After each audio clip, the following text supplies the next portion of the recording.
What's up, kings and queens? It's your boy Dan from Dark Previews. We got a 3-0 sweep on yesterday's video. Fingers crossed we can do it again. I got two more picks for you and a bitch ass parlay. If that sounds interesting, let's go. Sub to the channel cause your boy's getting busy. Coming to your line from the west side of Sydney. We've got the free picks and the juice on the daily. It's all free, you don't even have to pay me. We cashed out on Donovan Mitchell over his points, De'Aaron Fox over his points, and Nikhil Alexander-Walker over his points. And despite the sweep, I am still not happy because personally, I was 3 Cade Cunningham points away from winning thousands. A wonderful Trixie combo that didn't happen. Bloody Cade Cunningham, 15 points by the end of the third, needed 5 points in the fourth quarter in a close game. He typically turns up in the fourth and he didn't. So even though I didn't share the Cade points pick with you guys, the fact that he couldn't even get 20 cost me thousands of dollars. I'm not happy about that. But hey, some looks were good yesterday. Hopefully we can do it all for you again. Couple of picks, 2 picks and a bitch ass parlay. Well, it's a 2-man parlay, really. It's not too bad, but we'll talk about it. Firstly, we do have a small slate in this one, and this slate is absolutely littered with injuries. So when I take you through my leans, I'll give you a couple of different angles that I'm considering. But in terms of the bets that I have down right now, let's get into it. First one's in the Celtics versus the Washington Wizards. And I'm rolling with fish face, and that is Chris Middleton. And I'm taking him for over 3.5 assists today. Now, he's only over this in 5 out of 15 games this season, but he's over this in 4 consecutive games. Now, I like what I've seen here from Chris Middleton as a playmaker. It really just started in this game here against Atlanta. No Keontae George in this one. Keontae George has been the main playmaker for the Washington Wizards this season. Chris Middleton then stepped up, 20 potential assists, had 12 assists in this game. And even though Keontae George has been back, Chris Middleton's still seeing some decent playmaking numbers. 9 potential assists and 4 assists against the Pacers in a 33-point blowout loss. And then against the Bucks in a tight game, 13 potential assists and 6 actual assists. And all these games with Keontae George in, Alex Sarr being out in a lot of them. And I've just liked what I've seen from him, and I think he's kind of elevated in that role in terms of playmaking.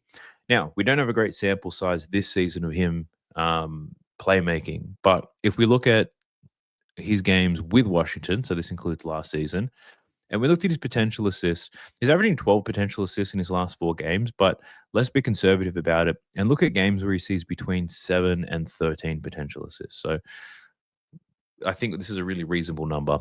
When Chris Middleton has seen between 7 and 13 potential assists as a member of the Washington Wizards, he's over this line in 9 out of 11 games, averaging almost 5 assists per game. Now, the matchup on paper against Boston is not the best one. 8th fewest assists in the league. Although Boston, they're not completely healthy either. Jaylen Brown's not going to be here. They've been a little bit patchy in their form. Their rotations are weird. Sometimes they go really small. It's just really strange. And look, given Chris Middleton's role in this team as their secondary playmaking option, I still like his potential to get 4 assists here. The Wizards have a lot of injuries as well. I think they're missing like 4 or 5 key guys. Which is going to mean Chris Middleton's projected for 30 minutes. They're missing Koulibaly, Trey Johnson, Corey Kispert, and Alex Sarr. So Chris Middleton should see his minutes provided we don't see a blowout. It is a 9-point spread after all, but again, I'm not over considering blowouts too much because they're too hard to predict. But Chris Middleton in this playmaking role, I can definitely see him getting the 4 assist numbers. I don't know if how much this matters to you, but in his head-to-head numbers against Boston, over this assist line in every single game, averaging 6.8.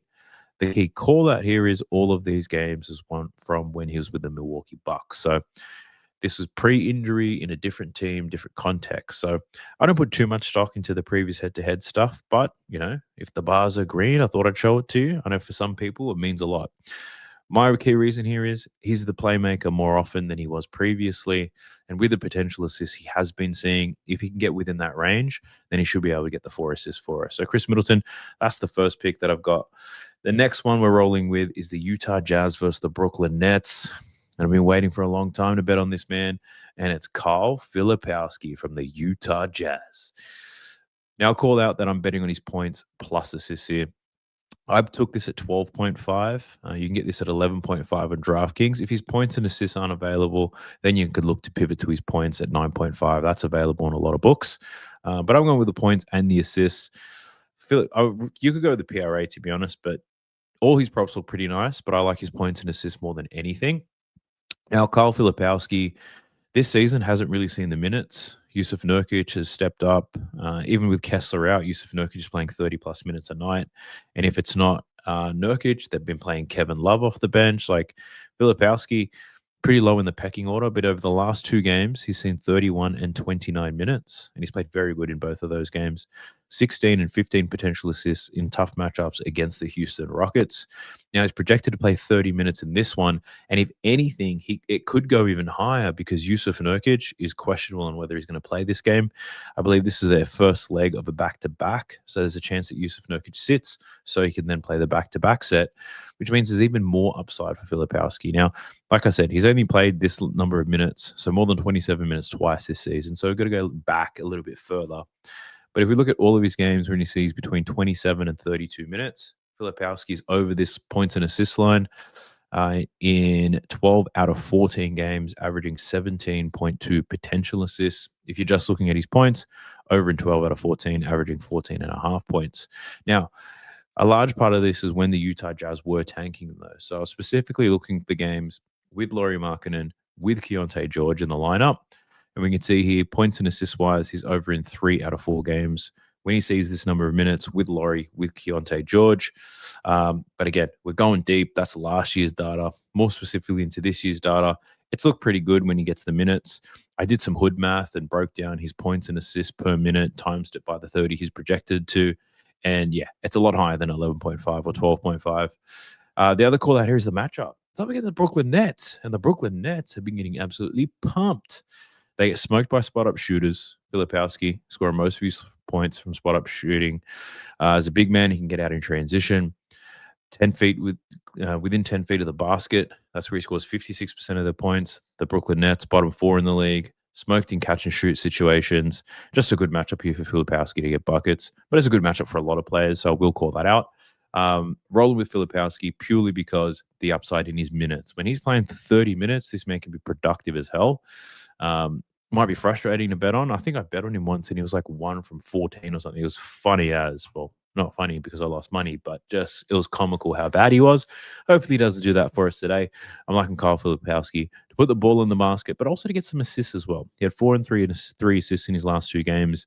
Utah run a lot of sets around their centers, which is why Yusuf Nurkic gets so many assists. Filipowski, very good passer for his size and his position.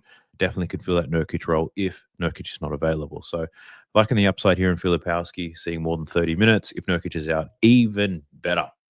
Now on to the bitch ass parlay. Put him in the thumbnail. It's La Sunshine James. I've got 2 here. I'm going with LeBron James over 7.5 assists, and I'm parlaying that with DeAndre Ayton to score 15 points. Firstly, on the Sunshine James, looking at his assists, he's over this only 2 games this season. But I think the biggest call out in this game is no Luka Doncic. That's a whole lot of usage and a whole lot of ball that's going to go around. More specifically against the Phoenix Suns, the Lakers were criticized for having such a stagnant offense with no ball movement whatsoever. I think LeBron calling the shots here alongside Austin Reeves. This ball should move around a lot better. LeBron James should be at his creative best. Now, looking at the numbers this season, with Luka Doncic off the court, with LeBron and Austin Reeves and DeAndre Ayton on the court, LeBron James averages an astonishing 13 assists per 36 minutes. And it's projected to play 33 minutes. So I'm not saying he gets 13.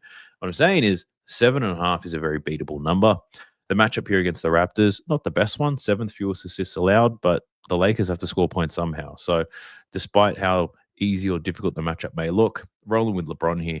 Now, we talk about DeAndre Ayton, 15 points. His matchup on paper looks okay, but in reality, his matchup is actually better than that. The Raptors, as it is, they get smoked in the pick and roll, bottom 10 in the league in terms of points allowed to the pick and roll man. What makes it worse, 6th most points allowed in the restricted area where DeAndre Ayton lives. For the Raptors, they're going to be missing Jakob Poeltl in this one, which means Sandro Mamukelashvili gets to start at center. 6'9" center up against DeAndre Ayton. I think we have some success in the pick and roll with Austin Reeves, LeBron James doing whatever type of bullshit he does. Should be able to find DeAndre Ayton as well. And then he's got the advantage on the offensive glass, get some putback buckets and stuff like that. So liking DeAndre Ayton for 15 points, LeBron James for over 7.5 assists. It's very simple. Didn't overthink it. But those are the 3 picks that I've got down. Happy to share with you. Let's go through some of the leans. These are very heavy leans, by the way, purely because with all the injuries, it's not as straightforward as saying, yeah, this guy will do X because we've seen it happen. We haven't seen a lot of that happen. We haven't seen a lot of the lineups we're about to see on this upcoming slate, but let's do our best. First one is the Warriors versus 76ers. Quentin Grimes, Paul George, they're both questionable. Jared McCain to score some points is always a good option. I think if you've got a sports book that lets you cash out at the full stake, then you might want to bet Jared McCain now. And then depending on if Quentin Grimes or Paul George are ruled in or out, you could cash it out. So if both of these guys play, I'd cash out that Jared McCain bet. But if they're both out, this McCain line should move to 14.5. That's one consideration I have, just purely on how his production on the minutes that he plays. His minutes are going to be impacted by whether Quentin Grimes and Paul George play. Another one I really considered was VJ Edgecombe, rebounds and assists, 7.5. He's over in 14 out of 17 games. He's 2 games back from his injury, and he is on some sort of minutes restriction. But he played 21 in his first game back, then 24 most recently against the Wizards, and he's projected for 27 here against the Golden State Warriors. So they are ramping him up. He's got a decent matchup. The Warriors give up the 10th most rebounds and assists to guards this season. They do give up a lot of assists as well. So VJ Edgecombe, it's plus money right now. The fact that it hasn't moved in the last few hours has me questioning whether it's a good play or not. But yeah, one that I'm thinking about, heavily considering, that's for sure. For the Warriors, Jimmy Butler, Kuminga, questionable to play. Like, there's just, yeah, I got nothing on that side of the ball. Celtics versus the Wizards. On the Celtics side of things, Peyton Pritchard is one that stands out to me, but at the same time, his numbers can be a little bit misleading. So we're assuming that Jaylen Brown doesn't play because he's doubtful. And if you looked at last season's numbers, no Jaylen Brown, no Jason Tatum. He averaged 25.6 points, 8.4 rebounds. 8.4 assists and 5.4 rebounds. So his rebounds and assists I looked at, great hit rate there. We're looking at 11.5 line, points line has massive potential, right? But the one thing I'll call out here is in a lot of the games where Jaylen Brown and Jason Tatum didn't play, this is where the Boston Celtics pretty much sat everybody. They sat Drew Holiday, they sat Derek White, obviously Tatum and Brown, Porzingis, they sat everyone. So Peyton Pritchard was doing everything. This Boston Celtics, the way that they're assembled now, they still have Derek White. Anthony Simons will step up. Now, I think Peyton Pritchard will still be their main guy with no Jaylen Brown, but his lines are quite high at the same time. 23 points, 6.5 assists, 4.5 rebounds. He's up against the Washington Wizards, though, so the matchup's not going to be difficult for him. I'd probably lean to his over in his points and assists. That's my guess here. 28.5 points and assists. Or you could just look at the 6.5 assists. But yeah, nothing screaming out to me. I did consider Neemias Queta. Obviously, Washington get pounded by centers. But what I've noticed is there's a trend here without Alex Sarr. Without Alex Sarr in the lineup, the Washington Wizards have actually been pretty decent at limiting points to centers. You can see it here. Miles Turner went under, Jay Huff, Jakob Poeltl, Rudy Gobert. All these guys went under, and that's when Alex Sarr wasn't in the lineup. I don't know what Marvin Bagley's doing, but maybe they're just giving up points elsewhere. So I thought about Queta. He's not a high volume guy, but he had a strong game against Washington last time, but there's not much to work off here. So given the smaller slate and all the injury news, I thought there's no need to empty the tank here. Utah versus Brooklyn. You've got to look at Michael Porter Jr. He's playing out of his mind at the moment. He's got a great matchup to score points here against the Utah Jazz, although he does have a very high line, 26.5.